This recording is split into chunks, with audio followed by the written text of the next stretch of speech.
નમસ્કાર દર્શક મિત્રો, આપ નિહાળ્યા છો સાયંગ્રો પેટી હાઉસ દ્વારા સંચાલિત નવસારી લાઈવ અને ઝટપટ ન્યૂઝ।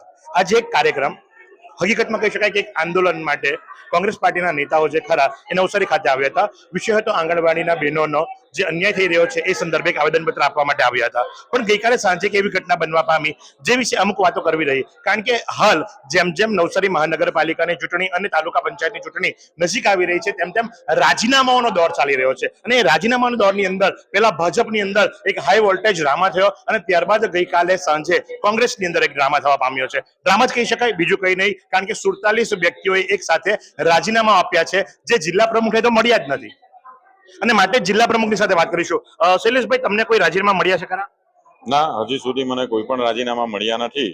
કે મારી પાસે રાજીનામાને લઈને કે એમની માંગણીઓ શું છે એ લઈને કોઈ પણ કાર્યકર્તા હજી સુધી મને મળ્યા નથી અને એમણે પ્રદેશ સંગઠનમાં કદાચ રજૂઆતો કરી હોય એવું બની શકે, પરંતુ મારી પાસે કોઈ પણ કાર્યકર્તા કોઈ પણ રજૂઆત લઈને હજી સુધી આવ્યા નથી। રાજીનામા તો બહુ દૂરની વાત રહી ગઈ, પણ તે પહેલા પણ મનદુખની અથવા તો બીજી કોઈ બાબતો તમારા સુધી આવી છે ખરી? મનદુખની વાતો તો આવે છે, પરંતુ પાર્ટી હોય, મોટું કુટુંબ હોય ત્યારે એમાં થોડા ઘણા નાના મોટા મન મુટાવ થતા રહેતા હોય। અમારો મુખ્ય ધ્યેય અત્યારે ભારતીય જનતા પાર્ટીના કુશાસન સામે, મોંઘવારી, બેરોજગારી અને જે રીતે એ લોકો લોકશાહીને ડામી રહ્યા છે અને સરમુખત્યારશાહી તરફ આગળ વધી રહ્યા છે એને રોકવા માટેની અમારી લડાઈ છે। ત્યારે આ એક વિચારધારાની લડાઈ છે, આઈડિયોલોજીની લડાઈ છે અને એમાં પાર્ટીના સંગઠનમાં જો કોઈ મતભેદ થતા હોય તો એ યોગ્ય નથી। આપણી લડાઈ જ્યાં હોય ત્યાં જ હોવી જોઈએ। અત્યારે પણ અમે આંગણવાડી વર્કરોને લઈને અહીંયા આવેદનપત્ર આપવા માટે આવ્યા છે।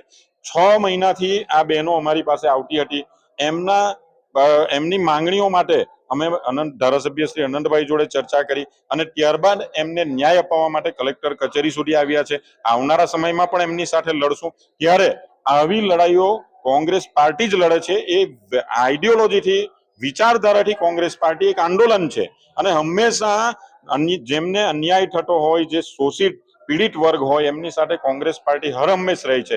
ત્યારે કોંગ્રેસ પાર્ટીમાં કોઈ મનમુટાવનો સવાલ જ ઉભો નથી। જે એમની આઈડિયોલોજીથી, વિચારધારાથી મજબૂત હશે અને જેમને લડવાની તાકાત નથી ભારતીય જનતા પાર્ટી સામે, જેમણે ગુલામ બનવું છે, જેમણે બેરોજગારી સામે નથી લડવું, તે કોંગ્રેસમાં ડખા ઉભા કરીને અવારનવાર એવા પ્રયત્નો કરે છે કે કોંગ્રેસ પાર્ટીને તૂટે। પરંતુ કોંગ્રેસ પાર્ટીમાંથી લગભગ અત્યાર સુધીમાં 60 જેટલા ધારાસભ્યો ભારતીય જનતા પાર્ટીમાં જવાથી પણ કોંગ્રેસ પાર્ટીની વિચારધારા અટકી નથી। ઉપરથી લાખો કાર્યકર્તાઓ ઓર જોડાતા જાય છે। તમે જોઈ શકો છો કે આ હજારો આંગણવાડી બહેનોને, વર્કરોને અમારી ઉપર ભરોસો છે। આવનારા સમયમાં પણ અમારી ઉપર આમ જનતા પણ ભરોસો રાખીને બેઠી છે કે કોંગ્રેસ પાર્ટી જ અમને ન્યાય અપાવશે। ત્યારે અમે અમારી આઈડિયોલોજીથી, વિચારધારાથી મજબૂત છે। આવનારા સમયમાં ફક્ત અમારું લક્ષ્ય ભારતીય જનતા પાર્ટી સામે લડવાનું છે અને આ આમ પ્રજાને ન્યાય અપાવવાનું કાર્ય અમારું છે।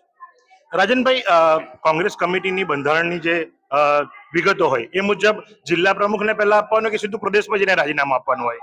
તમારા નિયમ શું કહે છે? સામાન્ય નિયમ, વણ લખાયેલો નિયમ, વહીવટી નિયમ, જેમ જિલ્લાનો વડો વ્યવસ્થાનો કલેક્ટર હોય તે રીતે દરેક સંસ્થા અને પક્ષમાં જિલ્લાનો વડો ડિસ્ટ્રિક્ટ ચીફ, ડિસ્ટ્રિક્ટ પ્રેસિડેન્ટ હોય। કોઈ પણ કાર્યકર્તાને કોઈ પણ રજૂઆત કે કોઈ પણ પ્રશ્ન હોય, કોઈની વિષય હોય, કોઈની સામે હોય તો એમણે જિલ્લા પ્રમુખશ્રીને મળીને રજૂઆત કરવી જોઈએ। હું છેલ્લા 18 વર્ષથી એક્ટિવ છું કોંગ્રેસની અંદર।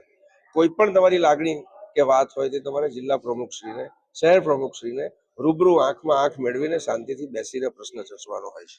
તમે જોયું એ મુજબ કે ભાઈ જિલ્લા પ્રમુખને રજૂઆત કરવાની હોય, શહેર પ્રમુખને કરવાની હોય, પણ આ તો સીધા ઈમેલ દ્વારા પ્રદેશ પ્રમુખને કરવામાં આવી છે, દીપકભાઈ, કે જેમનો સતત વિરોધ થઈ રહ્યો છે છૂટાય તે દિવસથી। દીપકભાઈ, તમારા પહેલા પણ પ્રમુખો હતા, તમે જોયા છે, તમે પણ રહી ચૂક્યા છો, પાછા બન્યા છો। એમના કાર્યકાળની અંદર 47 વ્યક્તિઓ, મને તો આજ સુધી કોઈ ધરણા પ્રદર્શનમાં, કોઈ વિરોધ પ્રદર્શનમાં, આવેદનમાં નથી દેખાયા। તો 47 કાર્યકર્તાઓએ રાજીનામા આપ્યા, આવ્યા ક્યાંથી? મને પહેલો પ્રશ્ન તો એ જવાબ આપો। આ એક સ્ટ્રેટેજિકલ ષડયંત્ર છે, ભાજપને મજબૂત કરવા માટેનું ને કોંગ્રેસને પાછી હરાવવા માટેનું। આ 2-4 તત્વો છે તે છેલ્લા 3 ટર્મથી આ કામ કરે છે અને એ મહત્વાકાંક્ષી છે। રાજકારણમાં મહત્વાકાંક્ષા હોવી જોઈએ, પણ તમે બધાને સાથે લઈને ચાલો તો તમારી મહત્વાકાંક્ષા પૂરી થાય। આ એક સ્ટ્રેટેજિકલ રાજીનામા છપાવેલા છે। દરેક 47 માણસની પોતાની અલગ અલગ લાગણી હોય, એ પોતે રાજીનામું લખીને આપે, એના અલગ અલગ શબ્દો હોય. ત્યારે એક ભાઈ છે, તેમને આ રાજીનામા છપાવ્યા છે અને કાર્યકરો, સામાન્ય કાર્યકરો તેને ભરમાવી ભોળવીને સહીઓ લઈને એ પોતાનો હેતુ સિદ્ધ કરવા માંગે છે. હું તો એમને એમ કહું છું કે મારી સાથે પર્સનલ વાંધો હોય, મેં તમારું કેથે કંઈ બગાડ્યું હોય, મારી સાથે ચર્ચા કરો. તમે પાર્ટીની મિટિંગ બોલાવીને પાર્ટીના આગેવાનો સામે હું પણ આવું. જે તમારે વાત હોય તે પાર્ટીના ફોરમમાં રહીને કરવી જોઈએ. તમે ભારતીય જનતા પાર્ટીને ફાયદો થાય તે રીતની જે કાર્યવાહી કરો છો એનાથી પક્ષ પણ એ બી તમને જાણે છે. આ જનતા એ લોકોને ઓળખે છે, મને પણ ઓળખે છે. આક્ષેપબાજી કરવાથી મને કોઈ ફરક પડવાનો નથી. આ શહેરમાં મને 47 વર્ષ થયા, કોંગ્રેસમાં 35 વર્ષ થયા. આ શહેરના તમામ વર્ગના લોકો એની સાથે હું સંકલિત છું, સંકળાયેલો છું, ધંધાકીય રીતે, સામાજિક સંબંધોથી અને મીડિયાના માધ્યમથી પણ. તો મારી જે કાર્ય પદ્ધતિ છે અને મારી જે સ્ટ્રેટેજી છે તેનાથી લોકો વાકેફ છે. બાકી એ એલફેલ વાત કરવાથી એવી વાતો તો લોકો બધા માટે કરે, એનાથી મને કે કોંગ્રેસને કોઈ ફરક પડવાનો નથી. આ તો દરિયો છે. રોજ તમે 10 બોટ ભરીને માછલા પકડી લાવો, બીજા દિવસે 20 બોટ મૂકો તો બીજી 20 બોટ બી ભરાય. આ સમંદર છે, એમાં તમારે બધા સાથે મળીને તમારે આગળ વધવું જોઈએ. તમે આવા ભાગલા પાડીને રાજકારણની નીતિ કરવા જાઓ, એનાથી ભાજપને કાયમ ફાયદો થતો આવ્યો છે. પણ આ વખતે ફરી પાછું પાર્ટીએ મારા પર ભરોસો મૂક્યો છે, ત્યારે હું એ લોકોને મારા મોડેથી વાતથી નહીં, રિઝલ્ટથી જવાબ આપીશ.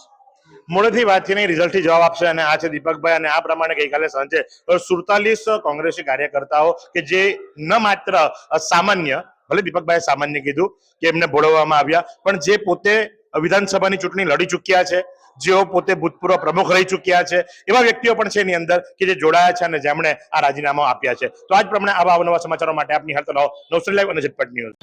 શું તમે શરીરના સાંધાના દુખાવાથી પીડાઈ રહ્યા છો કે પછી તમે કોઈ સ્પોર્ટ્સ ઇન્જરીથી પીડાઈ રહ્યા છો? લકવાની બીમારી બાદની પીડા સહન કરી રહ્યા છો? શું તમને સ્પાઇનલ પ્રોબ્લેમ છે? તો આ તમામ દુખાવાને હવે બાય બાય કરી દો, કારણ કે માસ્ટર ડિગ્રી ધરાવતા ખૂબ જ અનુભવી ફિઝિયોથેરાપિસ્ટ ડૉક્ટર અમિત પટેલ પાસે તમે આ તમામ સમસ્યાઓનું સચોટ નિદાન કરાવી ફરીથી નોર્મલ જિંદગી જીવી શકો છો. તો સરનામું નોંધી લો. Comprehensive care centre, DD street, library પાસે, અનુરાગ સારીઝની લાઇનમાં, નવસારી.